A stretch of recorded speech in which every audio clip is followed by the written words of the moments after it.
Bienvenue chez Eduxtucieux, le centre canin au service des chiens. Retrouvez tous les lundis des podcasts sur la chaîne Canicurieux sur le thème canin pour vous accompagner dans votre quotidien. Et pour plus de contenu, n'hésitez pas à découvrir notre formation en ligne d'éducation canine spécialement élaborée pour tous les maîtres chiens avec de nombreuses surprises et bonus auprès de protagonistes spécialisés du monde canin.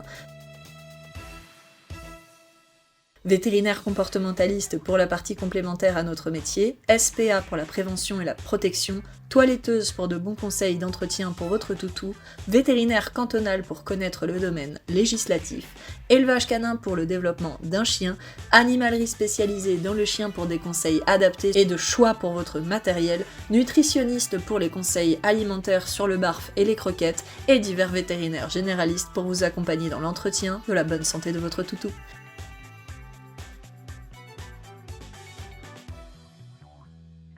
Ensemble, nous vous aidons à devenir un maître ou une maîtresse informée et compétente, mais aussi et surtout épanouie, aux côtés d'un toutou heureux, stable, bien développé, obéissant et surtout compris. Et ça, c'est important. Retrouvez la formation en ligne fondamentale sur notre site internet eduxtucieux.com, rubrique formation en ligne, et rejoignez dès à présent une aventure unique, testée et approuvée par tous les maîtres chiens.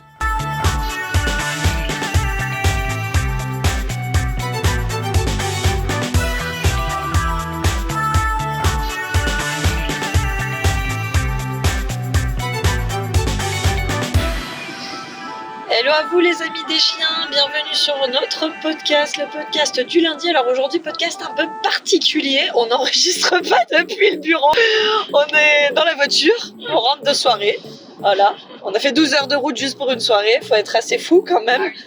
Mais bon, j'imagine que si vous nous écoutez, vous aussi probablement, vous êtes peut-être dans la voiture pour aller au travail. Chose que nous ne sommes pas spécialement pressés d'expérimenter demain matin. La fatigue est au rendez-vous. Je suis avec Amandine, mais attention, petite particularité, ce n'est pas Amandine que vous connaissez, parce qu'il y a des fois je me trompe, j'appelle l'autre Amandine, puisque chez nous vous connaissez Amandine qui est aussi notre éducatrice canin. Non, je suis avec Amandine, une amie des Ardennes, venue vivre en Savoie et qui travaille en Suisse. Ça va Amandine ? Oui, ça va, bonjour à tous. J'ai un peu la voix cassée. Voilà, elle a beaucoup trop crié et chanté à la soirée.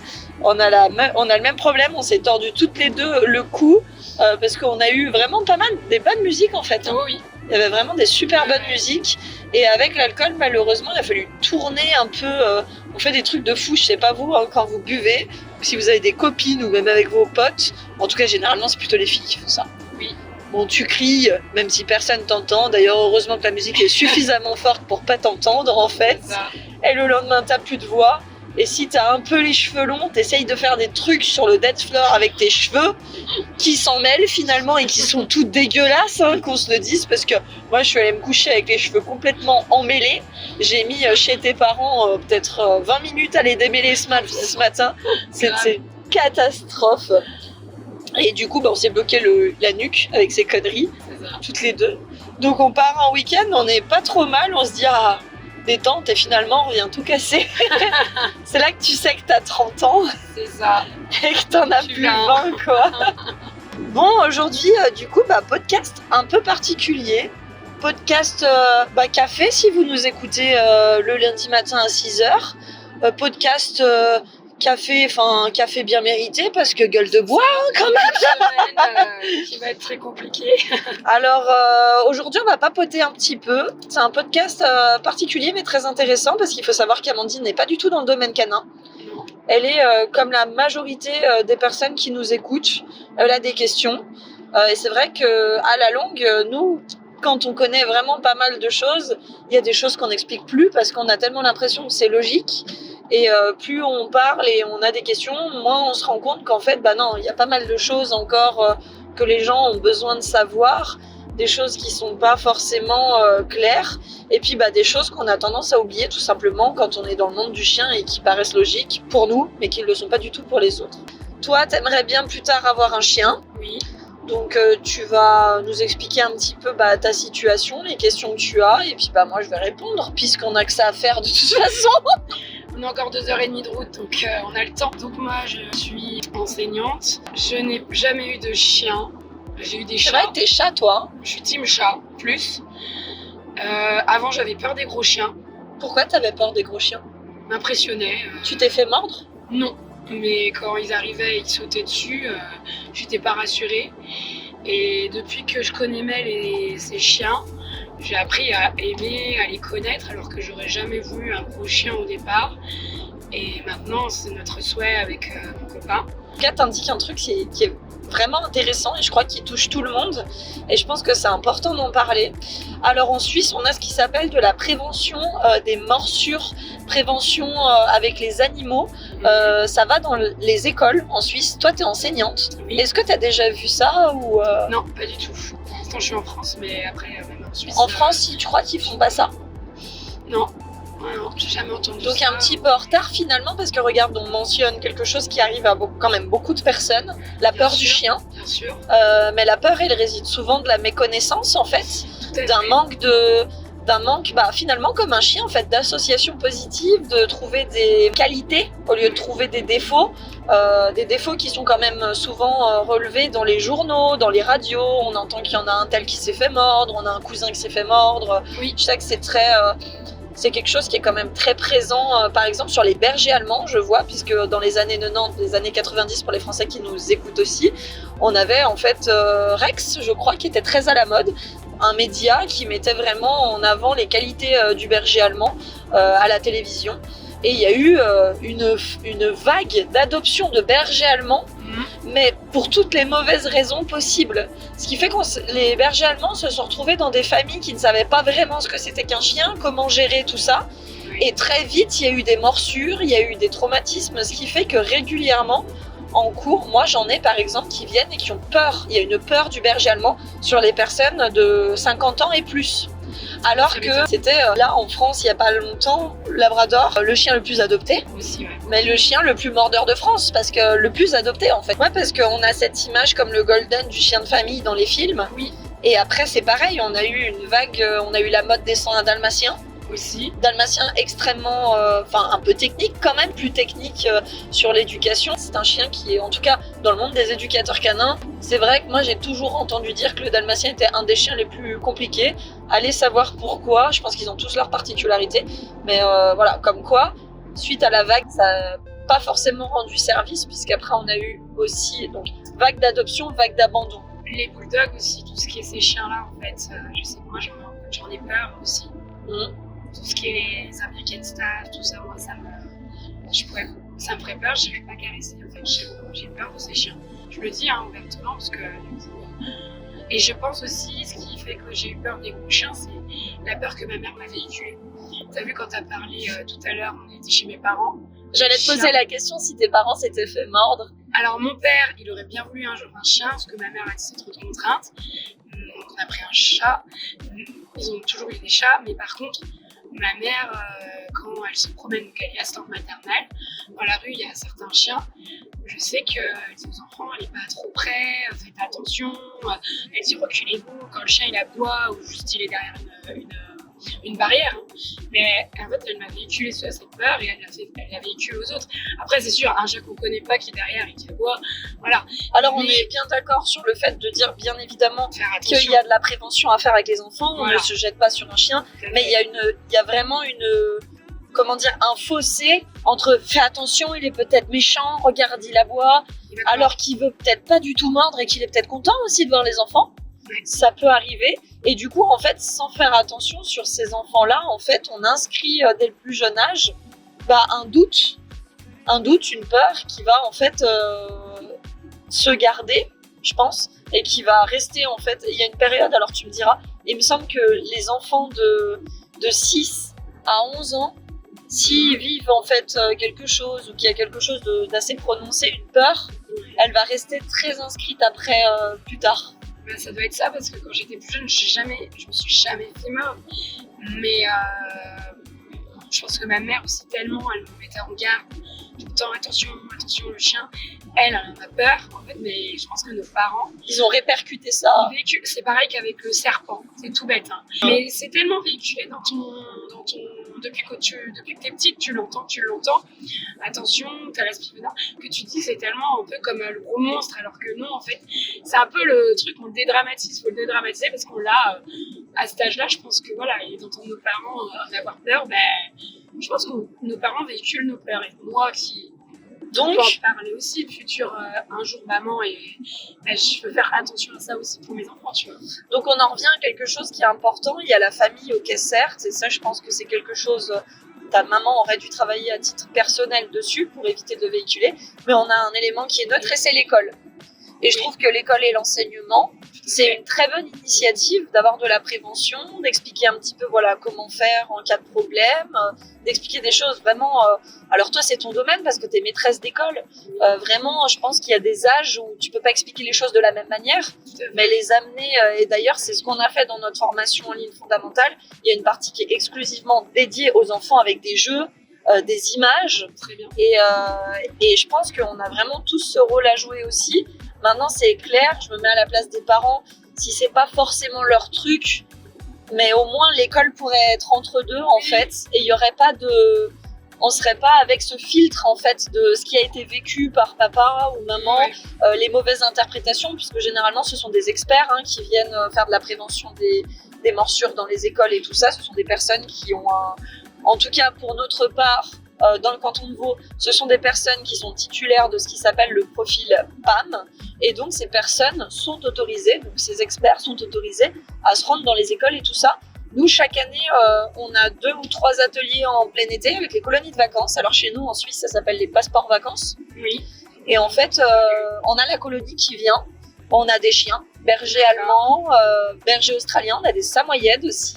Et on a plein de personnes qui viennent et en fait on fait faire des jeux aux enfants pour qu'ils se mettent à la place entre guillemets du chien. Tu sais, on a les sports canins où il faut monter sur des passerelles, on a le trail ball. En fait on a reproduit tout ça pour faire participer les enfants. Et par exemple on a les hoopers. Donc les hoopers c'est un sport canin avec des arceaux où on doit guider le chien pour qu'il passe à l'intérieur, mais dans le bon sens et à distance. Donc pour faire comprendre en fait par exemple aux enfants la complicité, l'écoute, le besoin de pouvoir indiquer clairement des directions et tout ça, le lien en fait qu'il y a, on les met par couple par exemple, on met un enfant en kolamaya avec un bandeau et on demande à son copain en fait de le guider pour passer sous les cerceaux et tout, et les enfants se rendent vraiment compte que c'est très important, la conduite, la façon dont on parle, on s'adresse aussi aux chiens, ils se mettent vraiment en fait à leur place. Et ça fonctionne, mais super bien. Puis c'est l'âge où les enfants sont plus sensibles aussi. C'est discret encore, ils sont dans un... Ouais, là, c'est l'âge du développement encore.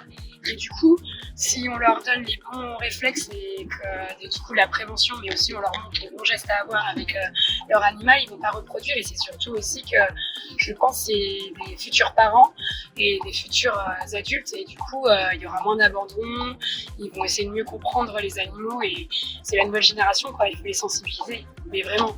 Et moi je trouve que cette initiative, donc je pense que tu es plutôt d'accord avec moi, dans les écoles est excellente. Ah, mais tout à fait. Maintenant ce qu'on a, et c'est assez rigolo, moi des préjugés du coup j'en ai eu, parce que je sais que les gens qui viennent particulièrement finalement les personnes de plus de 50 ans qui répercutent en fait cette peur aussi sur leurs enfants, parce que tu n'es pas seule. J'avais cette appréhension, et j'ai 8 merveilleux chiens, tu connais très bien, ils sont tous aussi adorables les uns que les autres. Et en fait au début on était vraiment sur le samoyède parce qu'il a une bouille de nounours et tout ça. Oui. Et on a décidé d'essayer d'introduire Sky, qui est berger allemand. Et en fait on s'est rendu compte que à notre grande surprise, les enfants voulaient tous faire les parcours d'agility avec les friandises avec Sky, le berger allemand. Pas forcément notre samoyède qui a une bouille de peluche. Et ça nous a vraiment...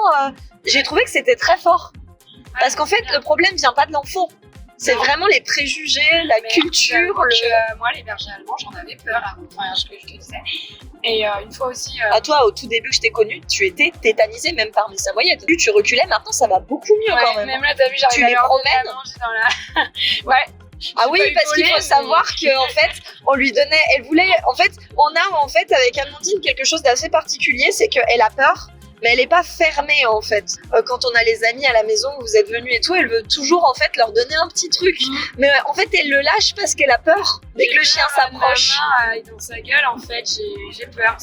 Le caresser, ça me dérange pas, mais le contact avec, de toucher ou de mettre. Alors que pourtant, tu vois, on t'a donné 2-3 petits tips et après t'étais tout à fait capable de donner. Parce qu'encore une fois, c'est de la pédagogie, c'est de l'expérience aussi, parce que mes chiens, ils sont éduqués aussi, donc c'est clair que c'est plus facile, vu que ils travaillent aussi là-dedans, ils travaillent avec les enfants, donc ils sont plus doux, ils sont éduqués à tout ça, c'est l'éducation qui est quand même un gros facteur de si oui ou non ces chiens sont prêts à travailler. D'ailleurs, on n'utilise pas n'importe quel chien pareil avec les enfants. On va les sélectionner, on va les éduquer parce qu'on n'interagit pas avec un enfant comme on interagit avec un adulte. Il suffit d'un petit mouvement un peu trop brusque pour faire trébucher l'enfant et puis j'imagine mauvaise association. Donc, il suffit d'une chose parce que les chiens, c'est comme des enfants, ils sont tout excités. Mais en vrai, on en a peur aussi parce qu'ils sont tellement actifs. Ils sont des boules de poils mais énergiques.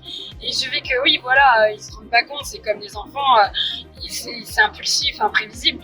Et ils vont arriver dans nos pieds, ils vont nous faire trébucher, ils vont essayer de même juste d'essayer de sauter pour nous faire un câlin, une léchouille. Moi, avant, j'aimais pas ça, et maintenant, j'en redemande. Maintenant, j'y prends plaisir, alors qu'avant, c'est quelque chose que j'aimais pas. C'est clair que ça serait super de faire une journée en sortie des écoles dans un club canin ou quelque chose comme ça, parce que je vous rappelle quand même que le chien est de plus en plus présent dans les foyers. Il y a énormément de familles qui ont un chien, je veux dire, il est partout le chien. On le voit partout, il est dehors, il est en ville, maintenant il est dans les bars, parce que ça se modernise aussi un petit peu. Il y a des endroits qui sont plus souples, qui les accueillent de plus en plus volontiers. On en a dans les avions des petits chiens, même s'ils sont généralement dans les petites cages. Mais ça se modernise et je pense que l'éducation aussi devrait se moderniser avec tout ça. Est-ce que vous faites d'autres animaux ou quelque chose? Vous avez des sorties avec les enfants? De quelle classe tu t'occupes et les âges? Alors, je suis là, j'ai une classe encore en France, jusqu'à 15 jours, c'est du CE1, donc c'est du 4P. Donc ça correspond à 7-8 ans. Mais j'ai fait tous les niveaux de classe, c'est comme en Suisse, j'ai fait beaucoup de maternelle, donc du 1 au 2P. Les animaux à l'école, j'ai pas eu de vécu où il y a des animaux qui sont une fois. Alors c'était pas un chien, c'était une chèvre. Quand on a fait, il y avait un monsieur en Savoie, Haute-Savoie, qui est venu montrer le fromage dans la cour de récré. Il avait ramené une piquette. Elle était toute folle, les enfants aussi, mais je pense que c'est bien, mais il faut vraiment mettre le cadre. Parce que faut pas non plus que si on amène des animaux à l'école avec le nombre d'enfants et les euphories, que l'animal soit terrorisé aussi. Mais nous, la manière dont... Alors je sais qu'il y a des intervenants qui vont dans les classes, ils n'ont pas toujours le chien. C'est dommage, parce que pour moi, en tout cas, il faut systématiquement un chien pour pouvoir montrer certaines choses, comment toucher avec respect, comment ça se passe. En fait, les enfants, ils ont besoin aussi, j'ai remarqué, pour avoir l'intérêt de voir l'animal. Oui. Alors que c'est beaucoup moins... c'est plus... La théorie, à cet âge-là, je pense que c'est plus compliqué qu'une pratique, en fait.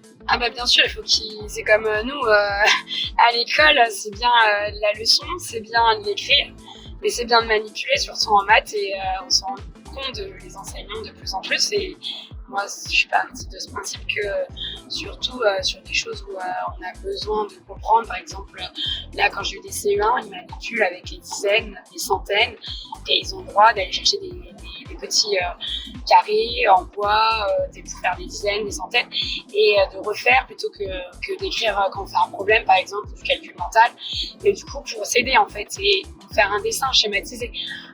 On se rend compte que, de toute façon, la manipulation, elle est hyper importante, et aussi c'est en manipulant que les enfants ils apprennent énormément. Donc on a encore beaucoup de chemin à faire, en tout cas dans l'éducation, la pédagogie et la transmission en fait. Excuse-moi, d'un sujet qui est quand même très important pour les familles, le chien, l'animal de compagnie.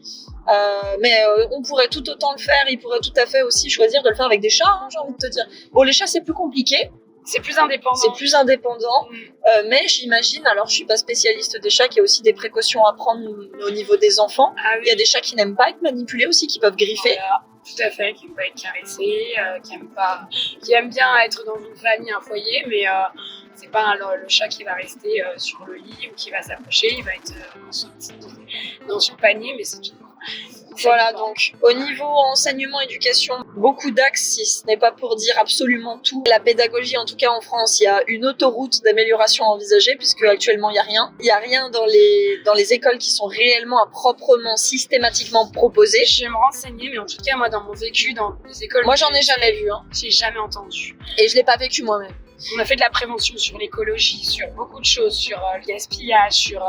Et il faut, tout à fait, mais... Moi, à l'école où j'étais, par exemple, dans la vallée de Chamonix, on avait à la cantine, il y avait un petit jardin derrière, les enfants, ils allaient mettre dans le compost. Voilà, on essaye de faire attention sur certaines choses. Mais vraiment, la sensibilisation aux animaux, j'en ai jamais entendu parler. Que dalle. Et en Suisse, on a ça, mais comme on a dit, pourrait être nettement plus amélioré, parce que plutôt que d'aller s'enfermer dans une classe, bah voilà, sortir, aller à la rencontre professionnelle dans un milieu encadré, sécurisé, reconnu, en tout cas chez nous de l'État. On met pas n'importe qui, personne. Déjà, pour travailler avec des enfants, il faut avoir une certaine pédagogie qui n'est pas la même qu'un cours d'éducation canine traditionnel si on a un adulte qui vient avec son chien. Donc il y a des personnes vraiment, je le redis, qui sont spécialisées là-dedans. Nous, on conduit des cours sur le canton de Fribourg, parce que c'est... Et on a aussi des passeports vacances aussi du canton de Vaud, d'ailleurs, qui viennent. C'est une initiative qui est prise de notre côté. Et on a introduit justement toute cette pédagogie pour les familles qui ont des enfants et qui vont accueillir un chien, ou qui l'ont même déjà. Tout un espace culturel vraiment dédié spécifiquement aux enfants, avec des interactions, des questions, des réponses, des dessins. Et ça se passe plutôt bien. Mais, axe d'amélioration important, je pense qu'on est d'accord toutes les deux, on l'a dit tout à l'heure, aller dans les clubs. Ne pas s'enfermer dans une classe, parce que, comment dire, pour faire de la prévention avec les animaux, rien de mieux que le terrain. La classe, c'est le domaine de la maîtresse. C'est bien la théorie, mais il faut de la pratique. Exactement. Tout à fait ça. Et la pratique, les enfants, ils ont besoin d'expérimenter. De toucher aussi, peut-être. D'apprendre à caresser un chien, parce que ça s'apprend aussi correctement. On lui met pas la main sur la tête comme ça en arrivant. Plein de choses, moi je ne savais pas. Moi j'étais là, quand je voulais caresser un chien, je mettais la main. Mais je comprends en fait. Et je comprends aussi que certains chiens levaient la tête. Non, c'est qu'ils avaient. Enfin, c'est pas comme ça que ça se fait en fait. Mais tout ça, si on ne le sait pas, du coup, on peut pas le savoir, et donc il faut que ça s'apprenne. Et surtout pour les plus jeunes, parce que c'est eux l'avenir. Super, parce que toi t'es enseignante, moi je suis éducatrice canin. Ouais. On arrive à trouver des projets communs et des discussions intéressantes. Super, pour toutes les personnes qui nous écoutent, parce qu'il y a aussi des personnes qui ont des enfants. Et au niveau de l'enseignement national quand même, et de la prévention, pour la protection non seulement des animaux, mais aussi la protection de vos enfants. Parce que ça c'est important. Voilà pour la partie en tout cas enseignement. Maintenant toi, à côté, en tant que femme, je sais que tu envisages d'avoir un bébé prochainement.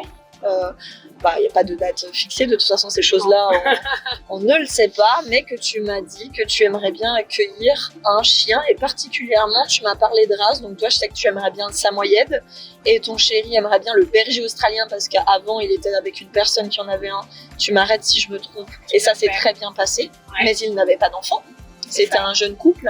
Oui. Et aujourd'hui, donc toi, tu es plutôt branchée sur le samoyède et ton chéri berger australien. J'ai eu un coup de cœur pour Jenna. tout le monde a un coup de cœur pour Jenna. C'est ma fofolle. Tout le monde a un coup de cœur pour Jenna. Partout où on va, en fait, nos samoyèdes, c'est vrai que les enfants, t'as bien vu, je l'ai emmené à Noël. Tous les enfants étaient avec.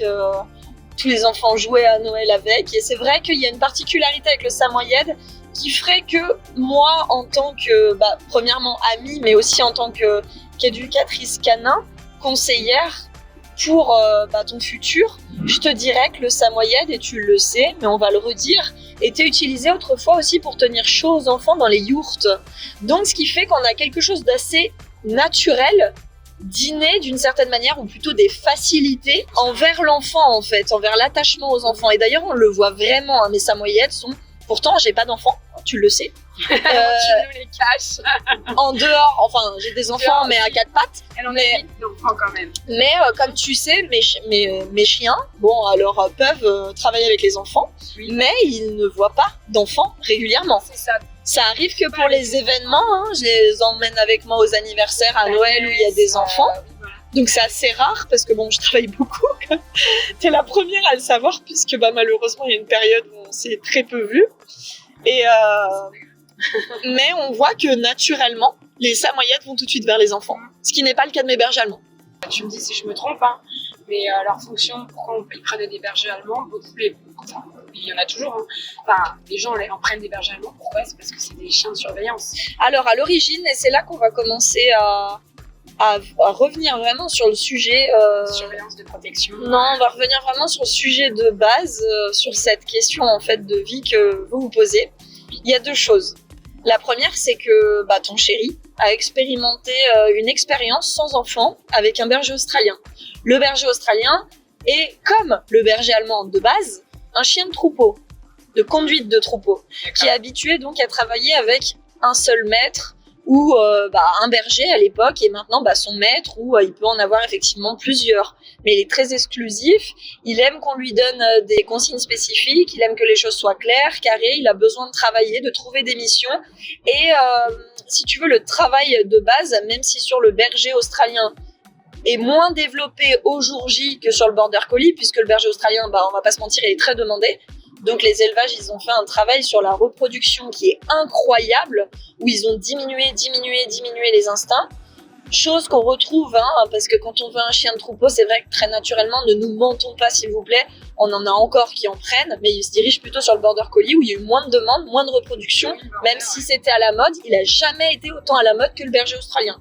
Donc il y a eu tout un travail de fait pour vraiment qu'il soit de mieux en mieux au niveau chien de famille, pour essayer de rivaliser avec le golden ou le labrador, mais qui ne sont absolument pas pareils puisque ce ne sont à la base, la génétique, pas du tout les mêmes chiens. Le berger australien comme le berger allemand est un chien qui était à l'époque, en tout cas dans la génétique, parce qu'on a voulu le développer dans ce sens-là, un chien exclusif qui a besoin d'interaction, qui a besoin d'instruction et qui a besoin d'être guidé. Ce qui n'est pas le cas du samoyède, qui est très autonome, qui va naturellement aller vers les enfants. Le problème qu'on a avec le berger australien, c'est que ce sont des chiens qui, pour certains, peuvent encore avoir la fixation, doivent travailler justement sur ces patrons moteurs, donc ces instincts qui les régissent et parfois qui prennent le dessus. Par exemple, quand votre enfant se met à courir et que le chien décide de lui courir après, mais on peut avoir aussi le chien qui commence à tourner autour de votre enfant, qui peut attraper les mollets. Tout ça, soyons clairs, ce sont des troubles du comportement. Mais sur une famille, d'accord, qui a des enfants, et on y viendra juste après, il ne faut pas oublier que si tu prends un berger australien, tu pars avec un petit peu plus de travail, entre guillemets, parce que moins d'instinct naturel facile, d'accord, sur les enfants. Nous, très régulièrement, on a des bergers australiens qui viennent au club. Pourquoi ? Parce qu'il y a des petits soucis avec les enfants. Alors, ça ne veut pas dire que tous les bergers australiens ont des soucis avec les enfants, mais naturellement, ce n'est pas dans leur génétique de travailler avec des enfants, d'arriver à bien comprendre, parce que les enfants, ça bouge pas comme les adultes, ça court, ça fait du bruit, ça peut avoir des manipulations. Et en fait, le berger australien, plus maintenant que le berger allemand, travaille toujours sur l'analyse des mouvements, les directions, regroupées, contrôlées, ce qui n'est pas du tout le cas du samoyède. Et ça peut poser problème avec des enfants, vu que les enfants, ça bouge. Pourtant, moi, je trouve qu'il y a un effet de mode sur le berger australien depuis les 10 dernières années. Quand j'entends des amis qui prennent des chiens, on a beaucoup compris les bergers australiens. Alors, la première réponse à la question que tu m'avais posée, puisqu'il y avait un petit conflit sur la race, c'est qu'en tout cas, moi, je pencherais plutôt de ton côté pour le samoyède. Ah il faut le dire à mon chéri maintenant, parce que... Pas à cause... Alors, je comprends tout à fait, parce que ton chéri, qui s'appelle Teddy, a eu une expérience. Il n'avait pas d'enfant à cette époque-là. Et il a eu une relation aussi un peu exclusive avec ce chien, parce qu'il y avait vraiment un attachement entre les deux. Mais à l'époque, il n'avait pas d'enfant. Et là, il y a un nouveau facteur, parce que dans la vie, on évolue.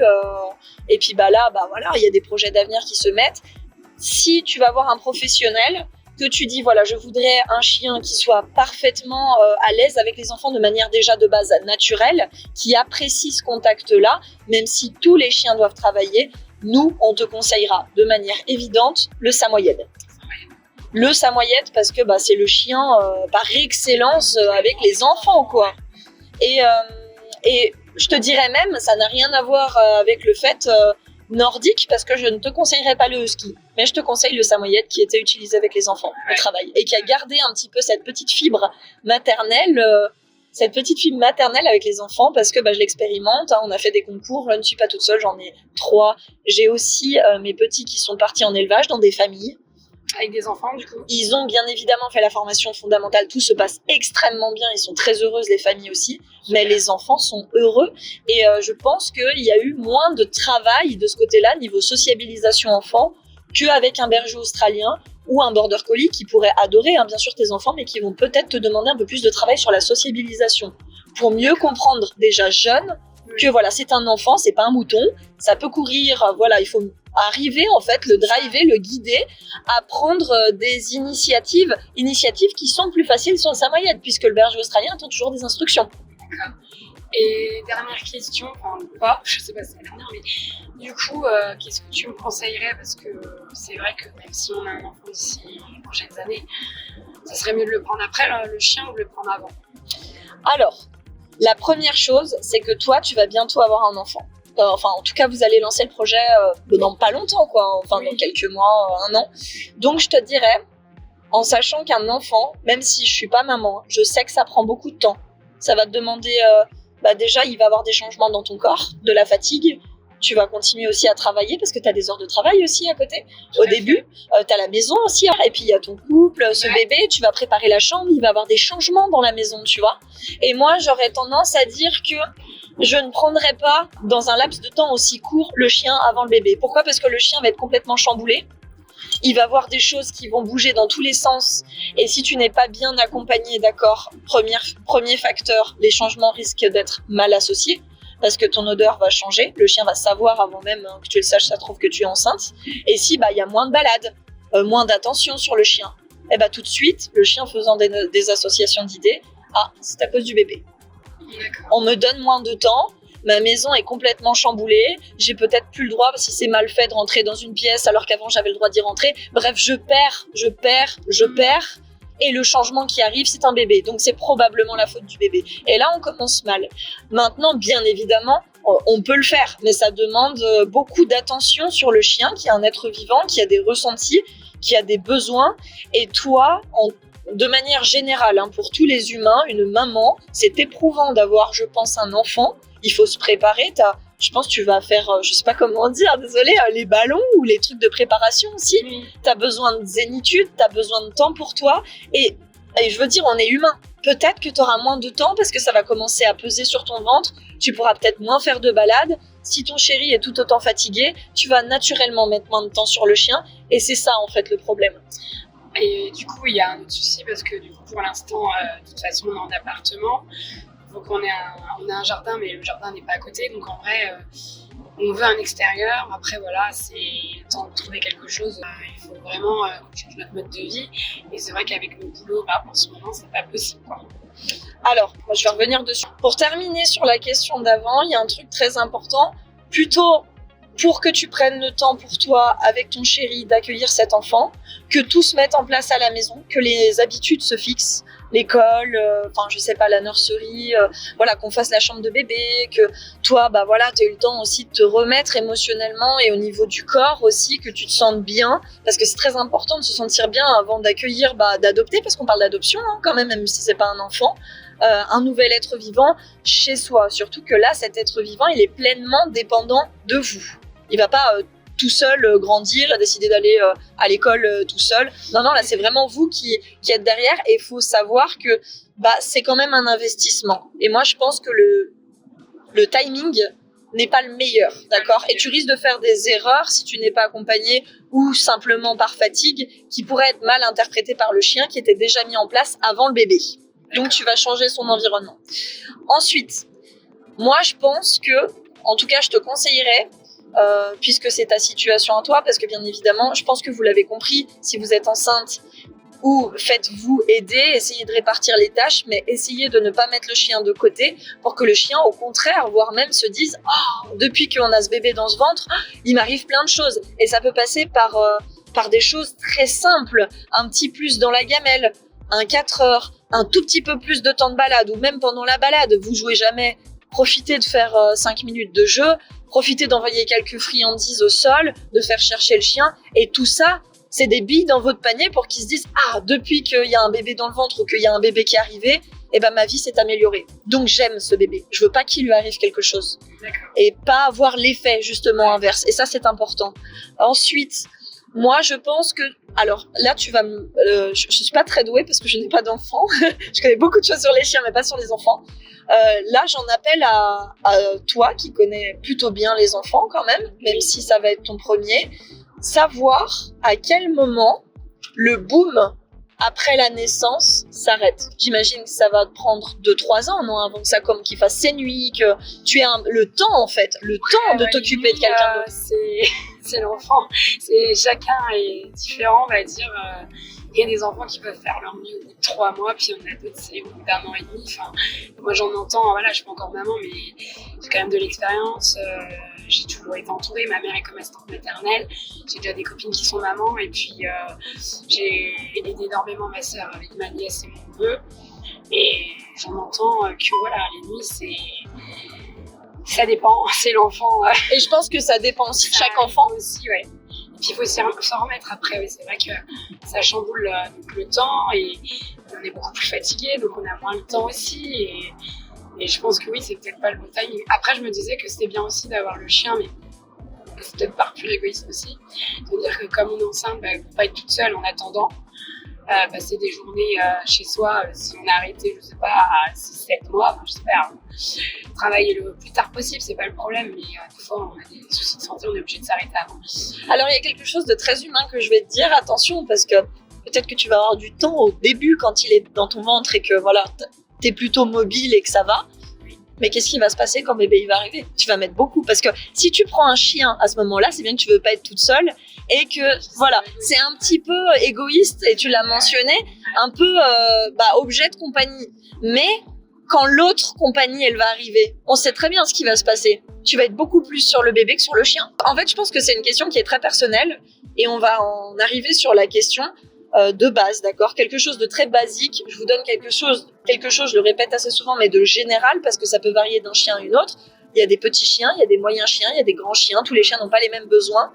Et on va te dire généralement, es-tu prête à, déjà si c'est un chiot, passer peut-être les 5-6 mois, le temps que les sphincters se forment, même si l'apprentissage de la propreté, d'accord, pas de pipi caca, ça va vraiment te prendre. Grosso modo, si tu fais tout bien, que tu te lèves un petit peu la nuit, que tu fais attention à le sortir très régulièrement, donner les friandises quand il fait pipi, caca, blablabla, qu'ils comprennent le principe, d'accord, ça va prendre 3 semaines de travail assez intensif. Ça veut dire se lever la nuit, ça veut dire comme un bébé, en fait, finalement, s'en occuper. Et peut-être, après les 3 semaines, faire attention, parce que le chiot, il n'aura pas formé vraiment ses sphincters, les muscles de la vessie, et il pourra pas se retenir comme un chien adulte. Ça veut dire qu'il va falloir continuer des sorties très régulièrement pour éviter des pipi caca, en fait, de mauvais timing dans la maison, et non pas par mauvais apprentissage de la propreté, parce que comme je le dis, il peut pas se retenir aussi longtemps qu'un chien adulte. Ça veut dire aussi faire l'école, le sociabiliser avec justement, si c'est possible, des enfants, inviter des gens à la maison, le sortir, découvrir la vie, faire des obstacles, partager des choses avec lui, l'emmener en ville, l'emmener en forêt. C'est sûr, surtout en plus on a les montagnes, c'est trop bien quoi, les randos ici, c'est le top quoi.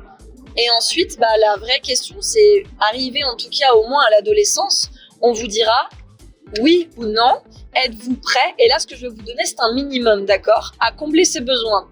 Les besoins primaires, vous n'avez jamais de problème à les combler, c'est pas compliqué, il faut lui donner à manger, à boire. Ça, vous le faites très bien, hein. Manger, boire, dormir. Donc il peut dormir n'importe où, mais un panier, c'est pas non plus la mort, hein, vous pouvez lui en offrir un. On va avoir se soulager, donc es-tu prête à faire des concessions pendant quelques semaines pour lui apprendre la propreté, peut-être te lever très tôt le matin, te coucher tard, faire un réveil dans la nuit au début, le sortir peut-être toutes les heures, puis ensuite toutes les 2 heures, puis toutes les 3 heures en fonction de quand il va grandir. Alors pour un pipi caca, pourquoi pas le jardin?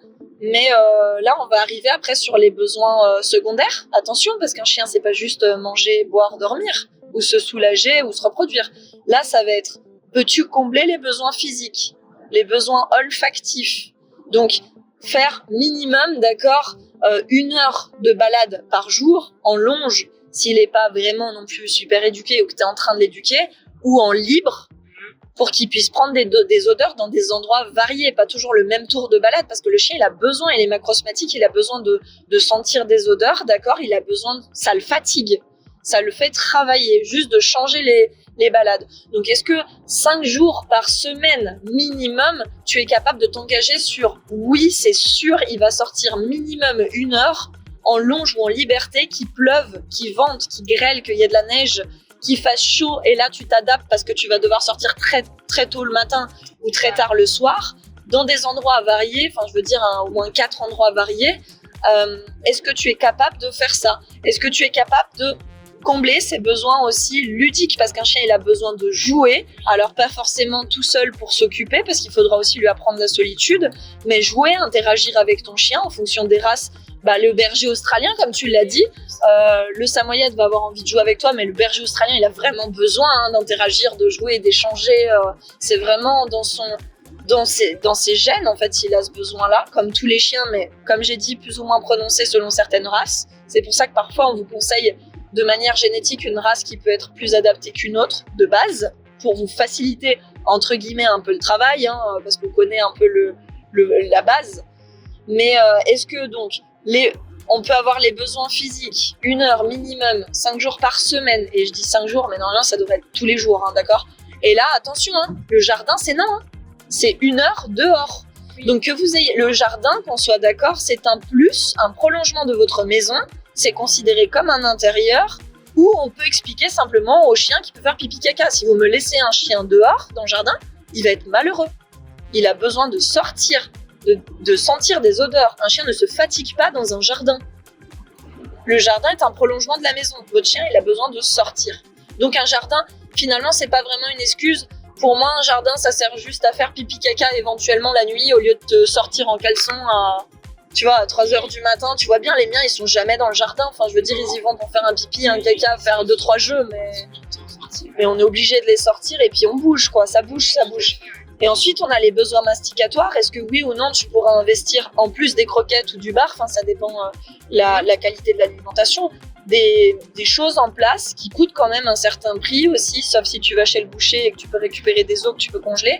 De la mastication, 3 fois par semaine parce que ça détend aussi le chien. Est-ce que tu peux faire attention à toutes ces choses-là? Est-ce que tu peux faire des jeux de recherche? Et encore une fois, pas dans la maison.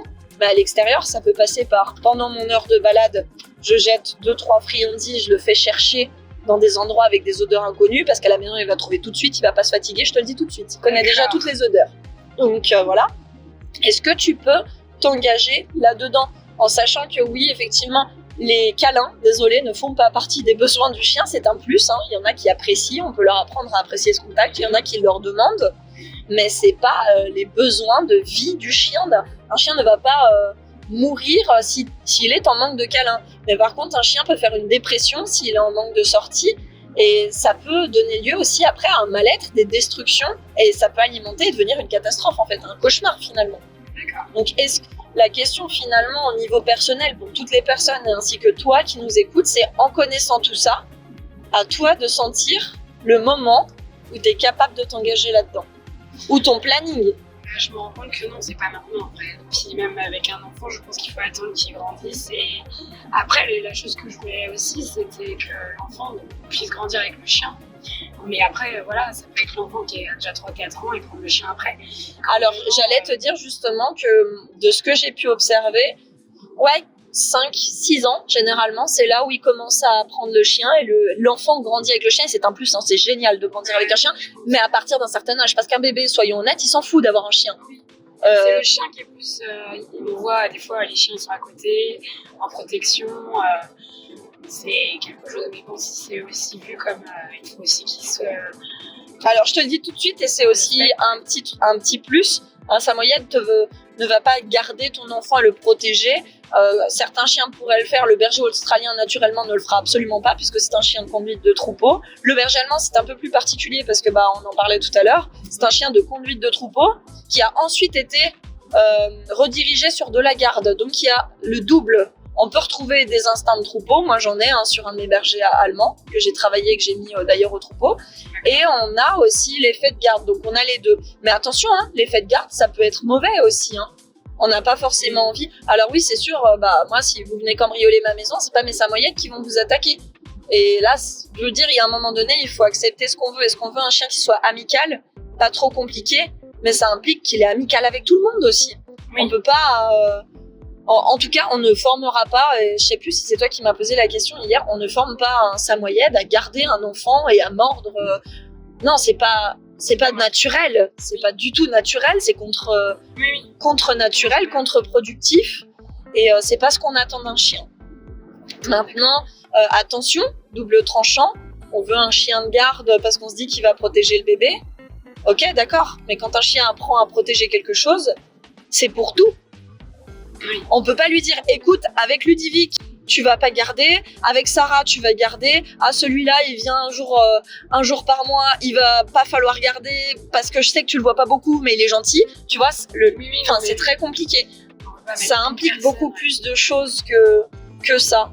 Et est-ce que, déjà, tu vois un petit peu plus clair? Moi, je pense que vers 5-6 ans, quand l'enfant commence à être un peu plus, pas autonome, parce qu'il n'est pas autonome, mais vraiment avoir plus de conscience, en tout cas, sur ce qui se passe, je pense que, et toi, peut-être un peu plus de temps, parce que, je sais pas à quel âge, désolée de dire ça comme ça, à quel âge un enfant est propre? Normalement, c'est avant d'aller à l'école, donc c'est vers les 2 ans et demi. Ouais. À 3 ans, entre 2 ans et demi, 3 ans. Moi, je te dirais que 4-5 ans commence à être le bon âge pour... Mais l'enfant, c'est pour l'enfant que je dis ça, parce que l'enfant aura conscience déjà qu'il y a le chien. Et après, ensuite, il reste le facteur, est-ce que toi, tu auras le temps de gérer ça? Ensuite, c'est toujours plus facile de débarquer dans un foyer. Soyons honnêtes, le chien, c'est un animal de routine, il aime bien, même si on vous encourage justement à pas vous enfermer dans la routine, sinon le chien, il risque de vraiment trop se reposer sur la routine. Mais un chien apprécie. Si on est éducateur canin, on comprend des cours. On vous dira toujours de ne pas vous inscrire dans la routine, de voyager avec le chien, de l'emmener voir des amis et tout ça pour éviter justement que plus tard il ait du stress. Si par contre vous avez un casanier et que vous avez jamais vraiment trop appris au chien à gérer le changement, là, dans tous les cas, on va parler de stress. Il suffit de modifier une pièce, qu'il y ait des nouvelles odeurs, qu'on bouge un peu des choses pour qu'il y ait éventuellement un stress. Qu'il soit minime, d'accord, mais il sera toujours là, ou démesuré. Et là, en destruction, je comprends pas, mauvaise association, tout ça. Donc, on dira toujours que c'est préférable d'avoir une stabilité. D'accord. Moi, par exemple, je prendrais pas le chien en plein changement. Et pour moi, avoir un enfant, c'est un changement de vie. Tout à fait. Moi, je laisserais les choses se mettre en place, équilibrées, heureux, stables, même si voilà, la vie, elle nous réserve parfois des choses. Mais pour se dire, écoute, est-ce qu'on arrivera à gérer le planning des deux, et de l'enfant et du chien? Est-ce que moi aussi j'aurai du temps pour moi, parce que c'est important que tu aies du temps pour toi, c'est important que tu aies du temps aussi pour ton couple. Et puis un chien aussi, c'est quand même assez... je vais dire le mot, alors c'est pas beau, je le sais, mais il y en a qui vont le dire, parce que je peux moins bouger, mais contraignant. J'allais en parler, les vacances aussi, mais maintenant tu sais, fais attention quand même, parce qu'en Suisse, vraiment, ça se démocratise, c'est beaucoup plus... Je l'ai vu, ouais, j'ai vraiment l'impression que les gens, ils mettent le chien en colonie de vacances. Et on a le droit d'avoir du temps pour soi avec sa famille, même si le chien en fait partie. Je veux dire, on va pas vous jeter la pierre si vous envoyez votre enfant en colonie de vacances. Moi, j'ai adoré aller en colonie de vacances. Et mes parents, ils ont pris du temps pour eux aussi, ça peut arriver. Faut pas le faire 300 jours sur toute l'année, quoi. Mais exceptionnellement, c'est normal pour moi, en tout cas, d'avoir aussi un moment en couple pour soi, où on laisse les enfants, je sais pas, chez papy, tata, il y en a plein qui font ça. Mais là, par exemple, ce week-end, on serait partis en couple, on aurait pris le chien, mais aussi le trajet, est-ce qu'il va supporter? C'est quand même, il faut y réfléchir, et je pense que c'est quand on se pose aussi. Disons que l'aspect est plus pécunier, parce que maintenant, tu peux partir en vacances avec ou sans ton chien. Oui, il y a beaucoup d'endroits. Il y aura des taxes dans certains hébergements pour le chien, mais qui sont minimes. Il y aura un prix plus conséquent si tu as ton chien en soute, bien évidemment, ou dans la cabine. Il y aura pas mal de choses à prendre en compte, plus d'arrêts aussi en voiture si tu le transportes. Et il y a, écoute, on profite. Lui, il profite, il va avec des copains en pension, mais la pension a un coût aussi. Oui. Donc, en fait, finalement, ça n'empêche pas, avoir un chien n'empêche pas de partir en vacances. Ce qu'on veut, c'est que vous l'abandonniez pas et que vous trouviez une solution. Des solutions, il y en a plein. Donc après, c'est à vous de choisir. On n'est pas à l'ère où on se dit « Ah bah merde, je peux le poser nulle part ». Non, des pensions, il y en a partout et il y en a des très bonnes. Donc, et nous, on essaye en tout cas à la pension de faire en sorte que l'absence du maître nous permette de fournir des choses qui ne sont pas naturellement fournies pendant la semaine. Je veux dire, les besoins sociaux, et on arrive dessus parce qu'on n'en a pas parlé. Oui. Théoriquement, un chien, qui est un animal sociable, surtout s'il a bien été sociabilisé avec ses congénères. Bon, alors après, par exemple, les bergers australiens, les border collies, demandent moins de contacts sociaux parfois que certaines autres races qui demandent vraiment... le golden, par exemple, il est très sociable, il appréciera beaucoup de balades avec des autres chiens, etc. On a des chiens beaucoup plus solitaires. L'Akita Inu, par exemple, qui est un petit peu plus solitaire, mais qui peut tout à fait avoir des copains. Hein. Mais voilà, en fonction, on dira entre 1 à 3 fois par semaine, sortir son chien avec d'autres chiens, qui puissent avoir des contacts sociaux comme nous, on va voir nos amis, t'as vu, hein, est-ce qu'on peut faire ça? Est-ce que si on n'a pas d'amis qui ont des chiens, on peut aller sur un groupe de balade? Parce que maintenant, sur Facebook, il y en a plein, en fait. Je vois plein de gens qui se retrouvent pour balader les chiens et tout ça, quoi. Alors, comme j'ai dit, il y a des animaux plus ou moins. Par exemple, le husky. Moi, je dirais qu'un husky, c'est quand même pas mal aussi en meute, tu vois. C'est un animal qui est vachement... qui en tout cas a appris à évoluer en meute dans un attelage, etc.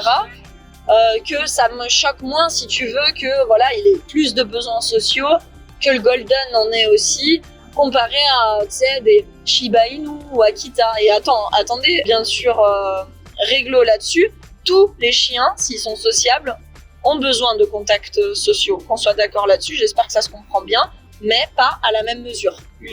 Mais on doit le prendre en compte dans l'agenda aussi. Ça, on n'en a pas parlé. Donc ça, c'est un facteur important et généralement on dit entre 1 à 3 fois par semaine, aller voir des amis. Donc il y a ça.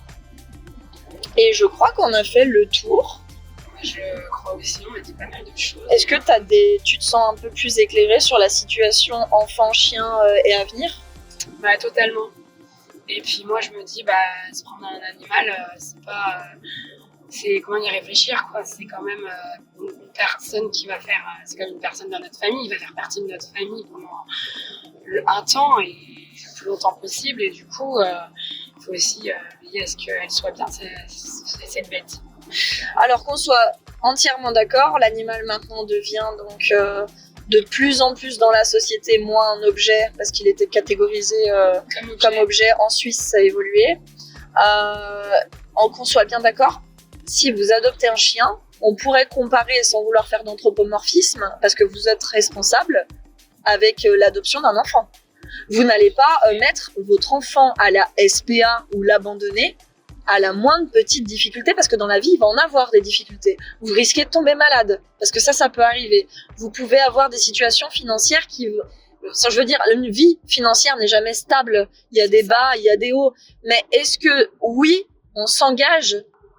En tout cas, c'est pas envisageable, quand tu prends un chien, l'option d'aller l'abandonner. Cette option n'est pas envisageable parce que tu es responsable. Tu t'es engagé. C'est pas le chien qui s'est engagé à la base, c'est toi qui allais le chercher. Et abandonner un animal, déjà c'est montrer, ça implique beaucoup de choses, par exemple sur ta personnalité à toi, tes valeurs au niveau de tes responsabilités et aussi tes valeurs au niveau de tes engagements.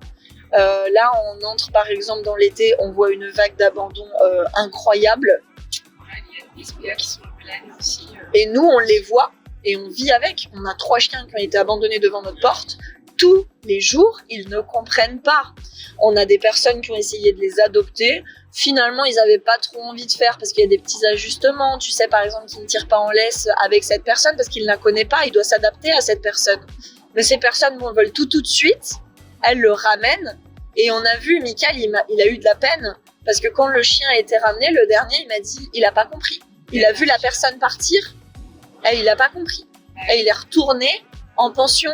Mais ces chiens, ils ont pas de famille. Nous, on n'est pas leur famille. Bien sûr, on va faire tout ce qu'on peut pour eux, mais c'est pas, voilà, ils ne vivent pas comme nos chiens. Tes messages, ouais. Ils dorment pas avec nous, par exemple, parce que bah il y a une certaine distance aussi à tenir. Ils ne travaillent pas avec nous. Ce sont des chiens qu'on a en gardiennage qui doivent être replacés. Mais c'est horrible de voir ça, parce que le chien, il en a conscience. Il se fait abandonner. Et je vous le dis, le chien, sensibilité aussi. Hein. le chien ne comprend pas. Mais c'est pas son rôle de comprendre, parce que normalement, ça ne devrait pas arriver. Ça ne devrait pas arriver, et c'est pas au chien, d'accord, de se remettre en question.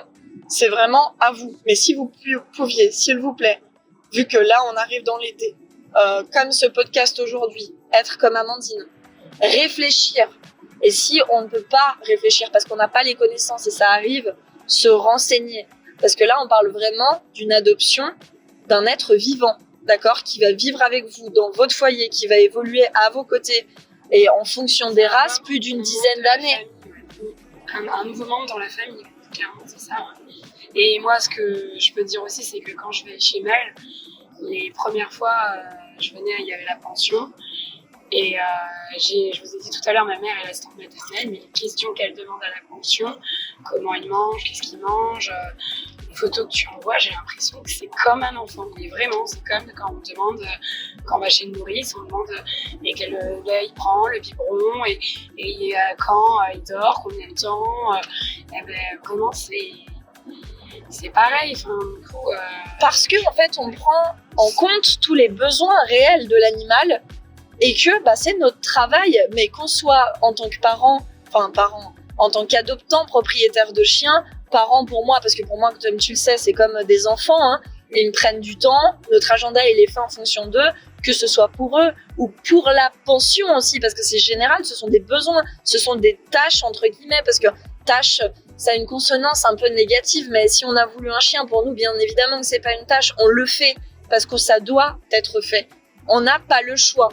Il y a eu des jours où vraiment il faisait dégueulasse, il pleuvait des cordes, on a mis le kawaii, on devait le faire, on est allé balader 1 heure. Et puis il y a des fois, tu sais, c'est assez surprenant parce qu'en fait finalement on rentre et même si le temps était dégueulasse, bah, en fait on est content. ah oui. On est en santé en fait.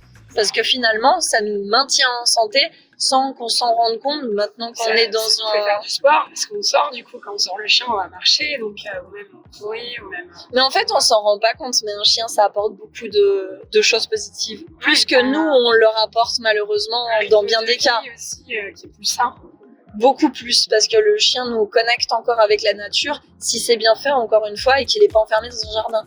Parce qu'enfermé dans un jardin, c'est un chien qui va aboyer toute la journée parce qu'il a rien d'autre à faire, il va avoir et on retombe après dans le syndrome du facteur.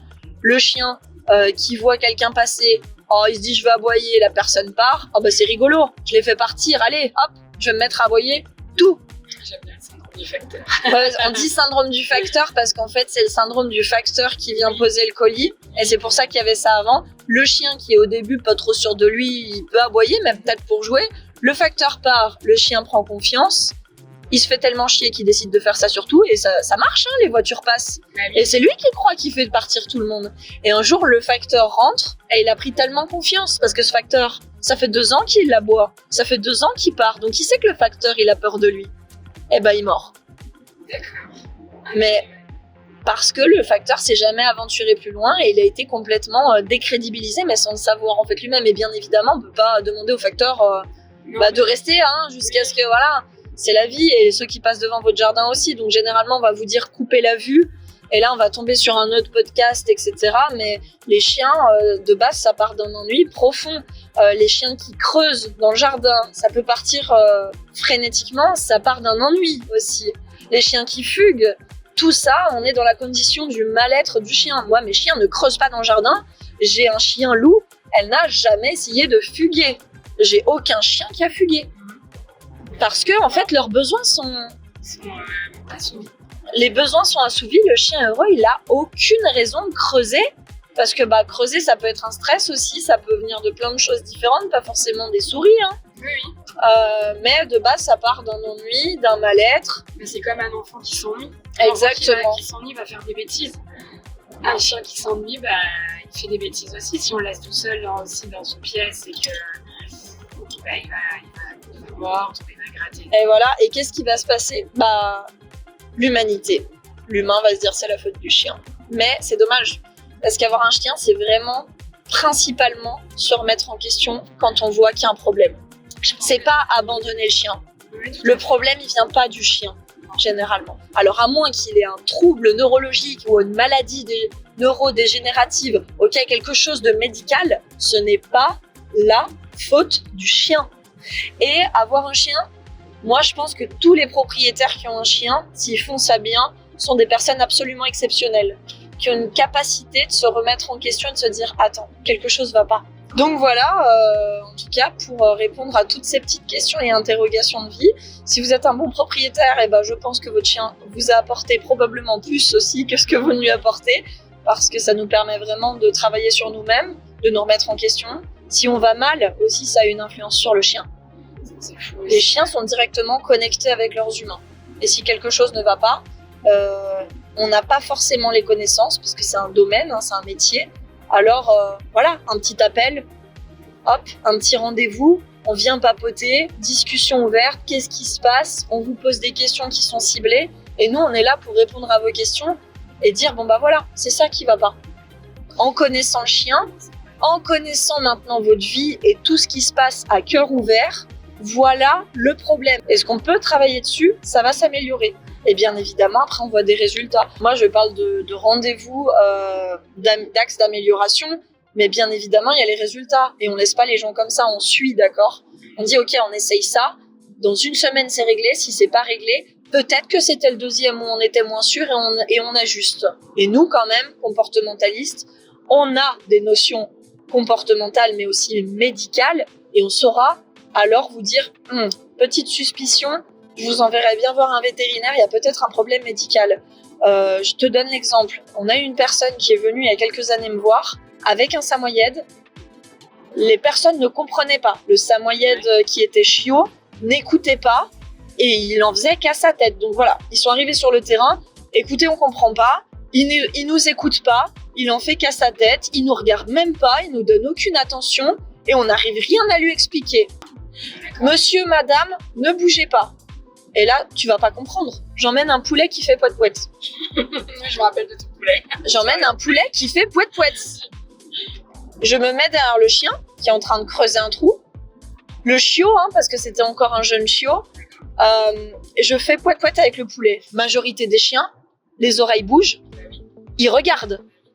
Le chien ne bouge pas les oreilles et ne se retourne pas. Madame, monsieur, écoutez, on va clôturer la séance maintenant.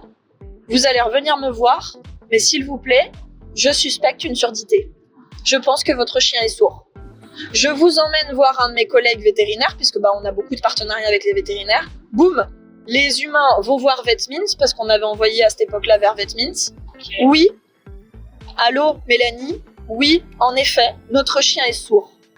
Comment voulez-vous attirer son attention s'il n'entend pas?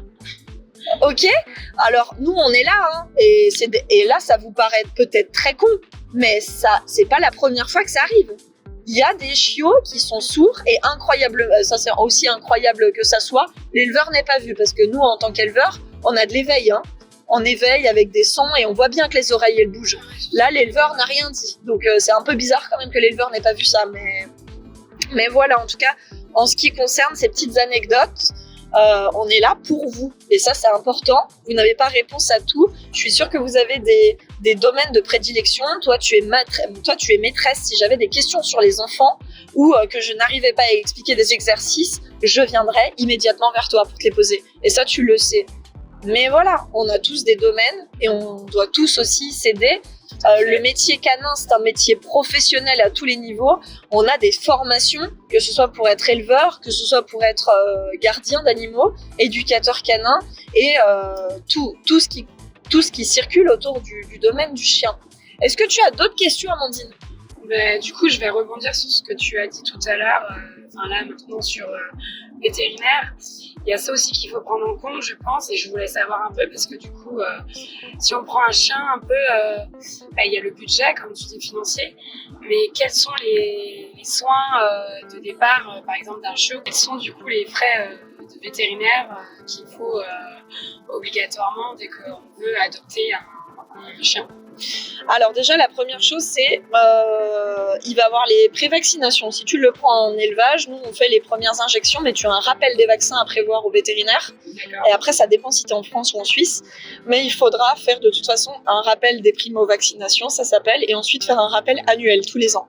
D'accord. Ensuite, tu as les vermifuges, tu sais, pour éviter, comme les enfants, je crois, aussi. Les chats aussi. Pour éviter justement les infestations des parasites internes à juste mesure. Et ensuite, tu as aussi les parasites externes, donc tous les cachets, surtout en saison. Maintenant, tu as bien vu, des saisons, il n'y en a plus, donc souvent, tu as des traitements de tiques toute l'année, quoi, tu vois. D'accord. Et ensuite, ça sera vraiment en fonction aussi de l'environnement où tu vas habiter, etc. Il y a quelque chose d'important, ça s'appelle les assurances. Il y en a pour les chiens, parce que je ne saurais pas te prédire si tu vas dans un élevage, d'accord, reconnu, que les parents, ils ont été testés, qu'ils sont en bonne santé, tu pars déjà avec une bonne base. Si tu vas me chercher n'importe quel chien qui a déjà des problèmes de santé, parce que les parents, déjà, ils marchent pas droit et tout ça, on va pas se mentir, il y a un facteur génétique. Donc, il faut faire attention à ça. Maintenant, l'assurance te permettra aussi, oui ou non, tous les mois, de payer un certain montant pour éviter, en fait, s'il t'arrive un coup dur, que ton chien a un accident et tout ça, des milliers de frais vétérinaires. Ça peut arriver, tout ça. Grosso modo, il y a une étude qui a été menée il n'y a pas très longtemps pour dire qu'un chien coûte 1 000 € par an. Moi, je suis bien au-dessus parce que il y a les jouets d'occupation qu'il a à la maison, il y a le panier, il y a les gamelles, il y a la laisse, il va avoir les croquettes aussi. Si tu veux des bonnes croquettes pour éviter peut-être plus tard aussi des problèmes de santé, parce que l'alimentation, comme on dit, c'est comme chez les humains, la santé passe aussi à travers l'alimentation. Il y a toutes ces choses-là, pension ou pas, pendant les vacances, promeneur de chien ou pas, si, 3 jours par semaine, tu vois que tu as un planning de 8 heures de suite, tu peux pas rentrer le midi, oui, il va peut-être falloir payer ou faire intervenir un jeune ou un promeneur de chien pour qu'il puisse te le sortir peut-être à ta place et éviter sur certains jours de faire toi-même la balade. Donc ça, un budget à définir, c'est très compliqué. Mais grosso modo, la moyenne, elle est fixée à 1 000 €. Moi, je trouve que c'est très peu. Parce que je suis un peu mamie gâteau aussi, tu vois bien. Moi, les jouets, ça tourne régulièrement. Il y a les jouets d'interaction. Les nouveaux jouets, surtout avec des lumières. En fonction du chien, t'as aussi le toilettage. Attention, nous, chaque année, on change l'aspirateur. Peut-être 3 fois. Ah oui. Il faut des aspirateurs adaptés avec les poils, surtout pendant les périodes de mue. Mais il faut aussi, si vous n'êtes pas prêt à le faire vous-même, le toiletteur. Tout ça, c'est un budget. Il faut prendre les renseignements, donner si possible la race, d'accord, et appeler les toiletteurs, par exemple, combien vous prenez pour un chien, pour un samoyède. Et là, on vous donnera des indications, d'accord, c'est pas des points fixes. Et certaines choses. Et les croquettes, c'est pareil. Vous pouvez vous renseigner un petit peu, appeler des professionnels. On vous conseillera certaines croquettes. Et sans vouloir faire de promotion, ça a un coût qui est un peu plus élevé que des croquettes pleines de graisse, de sucre dans les supermarchés à 4 francs le sou. C'est pas dans les supermarchés des croquettes qui sont adaptées aux chiens. Ce sont des industries du pet food. Donc c'est plein de graisse. Donc vous allez mettre beaucoup plus de quantité aussi. Donc le paquet va être fini beaucoup plus vite. Parce qu'on n'a pas aussi toutes les valeurs nutritives qu'on peut avoir dans des vraies croquettes où effectivement il y a moins de quantité. Et bien sûr, après, moi je dis toujours, on trouve des solutions en fonction des budgets. Nous, on a notre association, on donne gratuitement à des personnes dans le besoin des os, d'accord, qui peuvent congeler pour combler les besoins masticatoires, parce que la mastication, ça coûte de plus en plus cher. Il y a des choses, il y a des petites... nous, on a des petites astuces, on est professionnels, donc on peut trouver des trucs gratuits à conseiller par-ci, par-là, pour pouvoir garder une qualité de vie qui est bonne pour le chien, à moindre coût finalement. Mais budget grosso modo minimum, on dira 1 000 € par an. Maintenant, c'est très fluctuant d'une personne à une autre. Oui. Et si tu as des problèmes de santé, parce que tu es parti d'un mauvais pied aussi génétique, si les parents ont 2 maladies génétiques et qui font des enfants, je vais pas te cacher que l'enfant probablement aura des maladies. Oui. Est-ce que ça te convient ? Oui, parfait. Oui, puis surtout que c'est instructif, ça fait réfléchir et tu m'as vraiment aidé et répondu à mes questions, donc je te remercie. Et c'est important surtout d'y voir plus clair parce qu'en fait, je vois ça. Alors, déjà, on est contente parce que finalement, on est sur l'autoroute et t'as pas perdu 1 heure. Ben non. Là, vraiment, t'as appris plein de trucs, J'ai je crois, appris plein de choses. pendant 1 heure. C'est Et ça. en fait, on a démarré la conversation avec un brouillard Oui. dans ta tête. Oui. Et maintenant, peut-être que tu vois des choses beaucoup plus claires. Oui, puis ça s'est enchaîné en fait, ça découlait les questions. J'avais une question, puis après je me dis, ah, mais il y a ça aussi. Et je pense que du coup, on a quand même balayé le plus important, quoi, toutes les questions de l'arrivée d'un chien, prendre un chien, à quel moment, donc voilà, comment pour qu'il se sente bien, comment l'accueillir. Je pense qu'on a tout balayé. Voilà. Voilà. Bah écoutez, si vous êtes aussi dans votre voiture, on pense bien fort à vous. On vous fait plein de bisous et plein de léchouilles. Oui ou non, si vous les faites à vos toutous d'amour. C'est ça. Voilà pour ce podcast qu'on va intituler, je pense, Chien et enfants. Oui. Tu es la spécialiste des enfants, je suis la spécialiste du chien. Échange vraiment très instructif. Oui. Comme quoi. Je pense qu'il y a des personnes qui seront dans ta situation, j'espère en tout cas, qui vont nous écouter. Et j'espère qu'on a pu toutes les deux vous éclairer, vous donner des informations. Et surtout, n'oubliez pas, on est là pour vous. Et moi, je vous le dis tout de suite, actuellement, c'est l'effet inverse, c'est-à-dire que j'ai 8 chiens. Je me suis engagée pour mes 8 chiens à les garder tout au long de leur vie et assouvir leurs besoins, les rendre heureux. Mais je sais actuellement de l'effet inverse que même si j'en ai envie, je ne peux pas accueillir un bébé tout de suite. Parce que voilà, les chiens étaient là avant. Est-ce que je vais réussir à gérer avec mon mari et les chiens et le bébé? Je ne pense pas. Et je pense que c'est pas cool pour le bébé. Il faut que j'ai plus de temps, que je puisse mieux m'en occuper. Alors ça va venir, hein, ça c'est sûr, c'est dans les projets. Mais il y a un moment donné, soyons raisonnables, mesurons le plus, le moins, trouvons si possible un équilibre. Actuellement, l'équilibre n'est pas possible à cause de notre travail et de nos besoins, aussi professionnels, mais il viendra un jour. C'est pas un non catégorique sur n'ayez jamais de chien, c'est une question, êtes-vous prêt ou pas? Et si vous n'êtes pas prêt, cela ne veut pas dire que vous ne le serez jamais. Juste, maintenant, vous connaissez exactement ce qu'il faut, comment le faire. Et puis c'est avoir le bon timing dans la vie aussi pour accueillir au mieux cet être magnifique et doté de sensibilité. Voilà les amis des chiens et surtout peut-être les futures mamans ou les mamans actuelles. On pense encore une fois bien fort à vous. On vous souhaite une belle semaine. La balle est désormais dans votre camp et n'oubliez pas, je ne le répète jamais assez, nous sommes là pour répondre à vos questions en cas de besoin et c'est avec plaisir qu'on partage notre savoir et notre passion. À tout bientôt les amis des toutous. Merci à toi Mel. Au revoir et passez une bonne semaine.